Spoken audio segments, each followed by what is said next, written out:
So Andrew, you've made a few mistakes this week, haven't you? Yeah, I've made some big mistakes this week, actually. So tell me about them. I've got this planned out route to go to work. Yeah. All right? And I've planned it out so there's nothing scary because Yeah. I'm still getting my skills up. In Barnsley, there's 2 big roundabouts and they're crazy. Everybody screams around them. You can't really see around them. It's just so busy, and I've tried to avoid them at all costs because I'm still trying to learn how to do my clutch control and lean over and everything else like that. You don't And want to lean over too much. no, that's it. I don't want to slip or anything. Anyway, so I've got this nice route and it takes me away from all of that stuff. But yesterday I set off and we got that fine drizzle. So it was quite slippy on the floor. My boots were slipping. I'll come to my boots in a bit. Boots were slipping and I don't know what parameters of my bike are. Okay. All right, so I don't know how much I can push it just yet. So I'm going in. I've got this fine mist.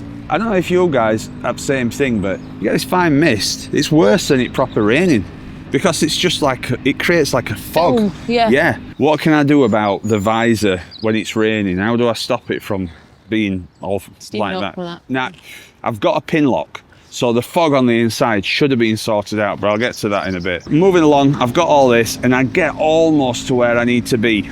And then I come up against bus crash. A crash? With the bus. So I hope everybody's all right. I think everybody's all right. It didn't look too bad. But they blocked the entire road. So the only way that I could get into work was to turn round, and I had to do the 2 roundabouts. The deadly roundabout. Roundabouts. So, now I didn't, panic. Yeah. But I did feel uncomfortable. One thing is when you've got your gear on, and you've got a helmet on, if you get uncomfortable, you start to get really hot.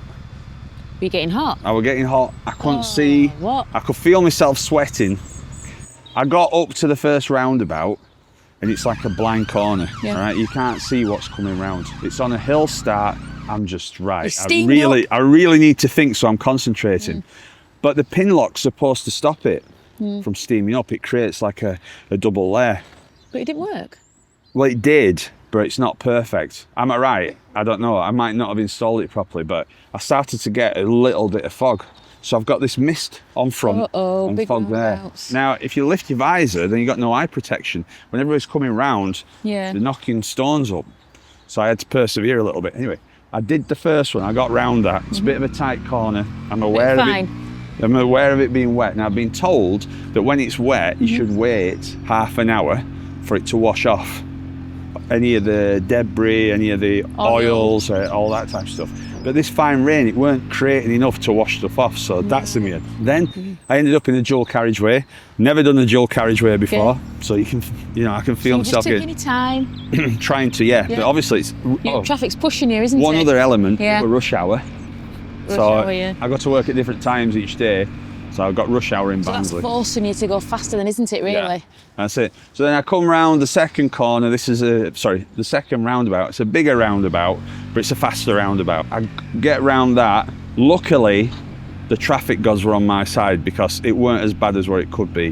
But by this point, the amount of sweat that were pouring off me, I was, I felt, I mean, it's probably an exaggeration, but I felt like Maverick in Top Gun, a bit of a fighter pilot, you know what I mean? I got all my gear on. It was missed up. It was stressful.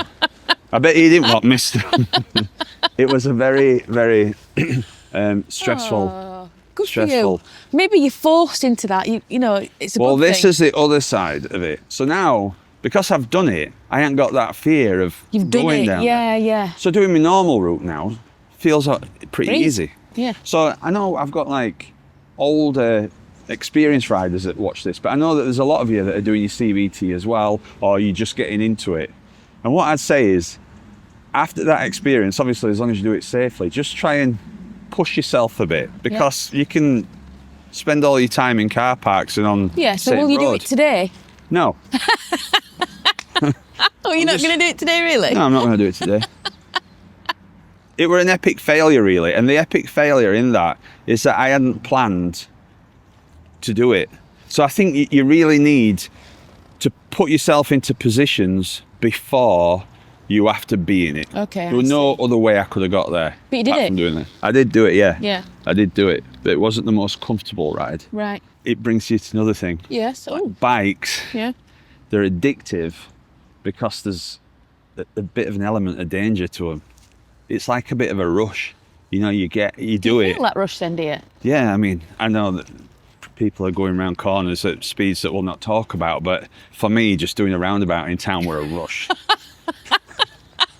Really? Yeah. Oh, that's In fact, nice. first thing I did was get some chamomile tea afterwards. Sprayed a bit of liang in the office. Yeah. So that was my first mistake Great. of the week. But the other mistake I made is that what I did was, when I was waiting for my bike to come and waiting for my CBT, I thought, oh, let's get kitted up. And I went online and I just bought things that I thought were cool. Yeah, that you like to look. Yeah, I didn't really think of anything. And You didn't think about too much safety, really, just looks. in the last video, I was speaking about my clothing. Yeah. And then a guy called Stephen, who runs the clothing department at a shop in Barnsley. It's actually in a place called Wunwell in Barnsley. A little independent. Yeah, but it's a big shop. It's called Via Moto. I'll put their address in the description. But Stephen got in touch with me and he said, look, if you want to learn about biker gear, Yeah. he says, come down and I'll take you through it all. He says, I've got years and years of experience in it. Mm-hmm. Now, the only problem is that Via Moto is closed on a Monday and that's my day off. So Stephen goes, well, I can just come down. So he came down. Brilliant, that's great. And So you went then, didn't you? Yeah, I went down and this store, it's amazing.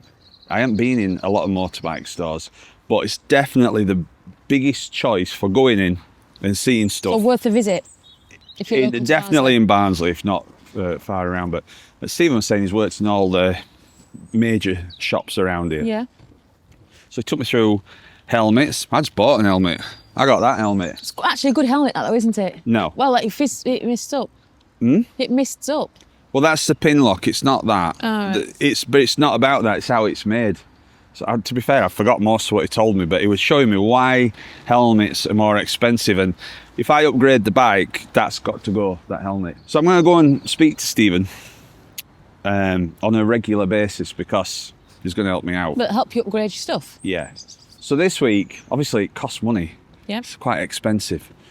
But the main thing that I had to change was my boots. Footwear. Yeah, so I'd bought some lace-up boots. Really nice. First thing that Mick said to me on my CBT is, the nice boots, them, shame about your laces.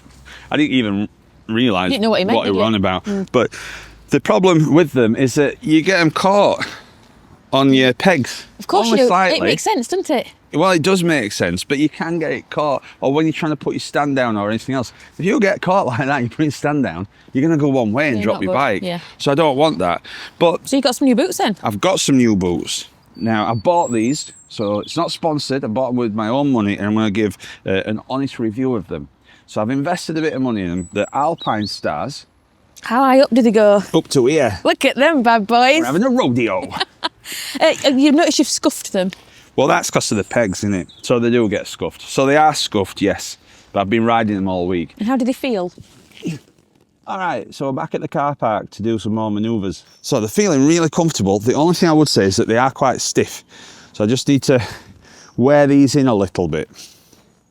Interestingly enough, while I've just been doing this, I've just spotted a bit more damage that the would-be thieves have done to my bike. Let me show you this. Look at that. You can see that they've scratched my alloy right opposite this little bit. This little bit, actually. It's nice and smooth now. So it's just the top part, it's been smoothed out. Everything's all right. The brake's working well, so I ain't got a problem with that. But look at that, 3-week-old bike damaged. Anyway, we're moving on from that. This biking thing, you got to have eyes everywhere.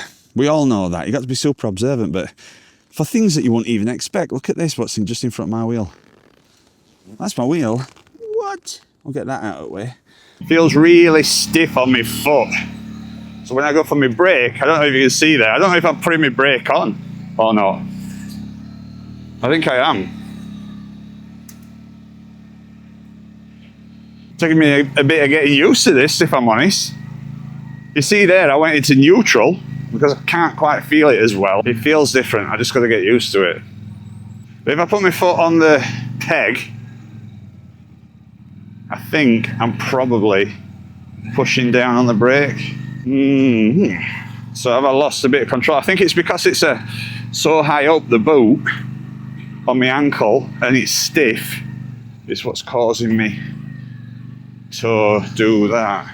So there we go. I can't tell you how good they are for waterproofness, because on a day like this, you know, it's always how it goes into it. You buy something to do a job and then you get different type of weather. I know they're well respected, these boots, and they seem solid and they're comfortable. They are comfortable, but this flex on my foot, I think I've got to wear this leather in a little bit for it to get really comfortable, because, as I say, I think I'm trying to pull my my ankle up, my foot up like that, but it's pushing back down onto the brake, so I've just lost a little bit of that control, I guess.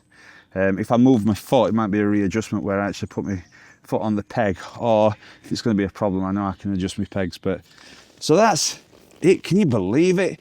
You swap your boots and then you've got to relearn some stuff. Anyway, I'll let you know how I get on with these. We'll do long-term tests. They're not cheap, but I've got to go to work and I've got to come home, and with winter coming up, I see it as a long-term investment. But the good thing about this stuff is, even if I swap my bike, I can take them with me. So it's a worthwhile investment. So I think the next purchase is going to be to change these jeans, because I know that they're not really waterproof and they're going to be a bit of a problem. So I'll go back down to Stephen and see what he can do for me with that and what he recommends. But yeah, have a look at Via Moto. Absolutely brilliant shop, and they're really passionate about what they do, and they'll spend time with you and let you know what you need. So I found that by going down into the shop, I got that old style service that you wouldn't normally get when you're buying online. They'll actually talk to you, they'll make sure that you get the right thing, and you've got somebody that you can just ring up. It's a really, really nice place to go to, and they've got some amazing bikes in as well. I like them, they're really nice. It's like one big lump of a shoe, isn't it? Yeah.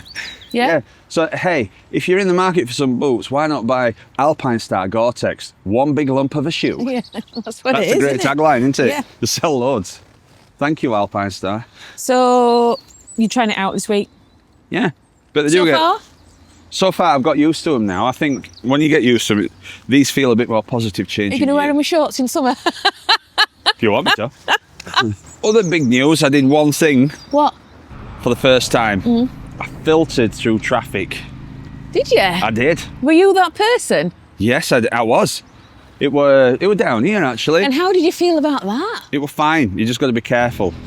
You know, if you're new to it, I think you've just got to go slowly. I often find I'm driving my car, whoa, make me jump, because I don't know it's coming. So that's something to think about, isn't it? Oh, yeah. I don't see it. Well, I'm just thinking they could open the door, they could open the door, or they could turn right, or they could turn round. Yeah. So I'm covering, you know, my back brake, I'm going slow, and I'm just trying to do that. But it was fine, and he weaved and it was fine. Well, all this down here, you can see now. I don't think you can see it on camera, but it's always full of traffic. Did you weave through that? I just came down here.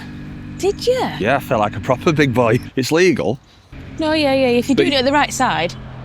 Yeah. Don't undercut someone. No, but it's legal as long as you do it safely. Yeah, okay. Yeah. Well, it's very slow moving here, isn't it? But that's a beauty of having a bike. I get that, because, you know, I did say that I thought that it were quicker on an e-bike.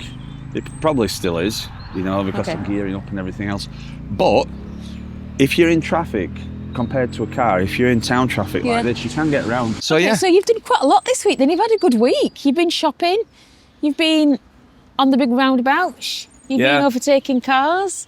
And overall, boots. Confidence-wise, you know, if you're looking to get into biking, I think everybody was saying to me, after 3 weeks, you'll want to swap your 125 because it's underpowered. And what are you thinking about that now? Well, not for me, because I think that it's bike handling, going around corners. It's not the power that bothers me. That's not what you're interested in as such, is it? Not really. Yet. At this time. I'm sure that'll change, but okay. But the power thing isn't and that's because at roads I'm going on. If I were doing a fast dual carriageway, then I would like a bit more power, but I'm just avoiding them. 3 week in, I feel like I've got a lot better control of the bike. It's all coming second nature to me, where I'm not thinking, oh, I need to do this, I need to do that. If I want to stop, I just stop. You know, like in a car where you're driving and you just stop, you cover your clutch. I'm getting that muscle memory now. Okay. Now, I've got a quick question. Go. Is there a security update? Well, there is. The security's been fine, actually. I've had no problems this week. You had lots of recommendations about the chain being high up. Yeah. Haven't you? So Lots we of moved the help. chain. I've got the chain Yeah. off the ground so it can't get hit by a sledgehammer. Sometimes it's easier said And than the done. back wheel. Put everything onto the back wheel. Said if you can get the chain through the frame, then that's better. I'm Can you do working on yours? that. Yeah, okay. One thing I would say is that yesterday when I pulled up for where I park it, there were a Kawasaki 750, and I've not measured my bike against the other one. That looked bigger. It looks a bigger bike. Like it. It's quite wide. It feels quite broad. I mean, It's I'm a not beast. an expert, but it's quite wide, isn't it? And even though it's a 125 and it's got a nice L plate on it, people walk past and obviously they don't know it's my bike and they go, look at that.